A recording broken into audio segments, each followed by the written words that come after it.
যেই পরিমাণ আমল নিয়ে আমার দরবারে হাজির হবে ওই পরিমাণ ইনসাফ আমি আল্লাহ কিয়ামতের ময়দানে করব। তবে আমার অনুগ্রহ প্রাপ্ত বান্দা মুমিন যারা হবে আমি আল্লাহ শুধু উসিলা তালাশ করব বান্দারে কেমনে পার করা যায়। সুবহানাল্লাহ সুবহানাল্লাহ। আল্লাহ রাব্বুল আলামিন বলেন সবচেয়ে বড় বিচারক আমি আল্লাহ। এজন্য দুনিয়ার বিচারকদেরকে হিসাব করতে হবে। টাকার বিনিময়ে আজকে বিচারের রায়টা পরিবর্তন করে দিলেন, আগামী কাল কিন্তু আপনার মৃত্যু হতে পারে। আগামী কাল আল্লাহর আদালতে আপনাকে জবাবদিহি করতে হবে, ঠিক কি না? ও মুসলমান নবীর উম্মতেরা, আমাদের দেশের বিচার ব্যবস্থাপনা এমন হয়ে গেল টাকা যেখানে আছে বিচার আছে সেখানে, যার টাকা নাই বিচারও তার নাই।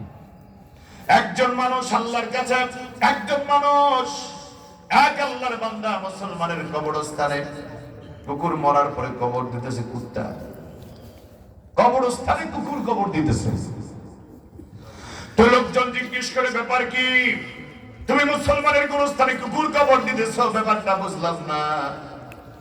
কুকুরের মালিক এই কবরস্থানে আছে, আর কুকুরের মালিক বলে গেছে তার মৃত্যুর পরে তার কুকুরের কবরটাও যেন তার কবরের পাশে দেওয়া হয়, জন্য দিচ্ছি। এই কথা বলার পরে সবাই বিচারপতির কাছে গেল, বিচারপতি মুসলমানের কবরস্থানে কুত্তা কবর দেওয়া হচ্ছে, আপনি কিছু বলেন। বিচারপতি আসার বলে না বেটা, মুসলমানের কবরস্থানে কুত্তা কবর দেওয়া চলবে না, আইন বাধ্য, কুত্তা উঠাও সরাও রাস্তাঘাটে ফেলাও। বিচারপতি যে লোক কুত্তা পালতো আর কুকুরকে যত্ন করতো সে বলেছে তাকে কবর দেওয়ার জন্য তার পাশে, তবে আবার এটাও বলে গেছে যে বিচারক এখানে রায় দিতে আসবে তারও 1000 টাকা দিতে বলছে। বিচারপতিকে তো এবার কবর দিতে পারে। আমার ভাইরা, টাকার বিনিময়ে বিচার রাতারাতি সময় পরিবর্তন হয়, ঠিক কিনা?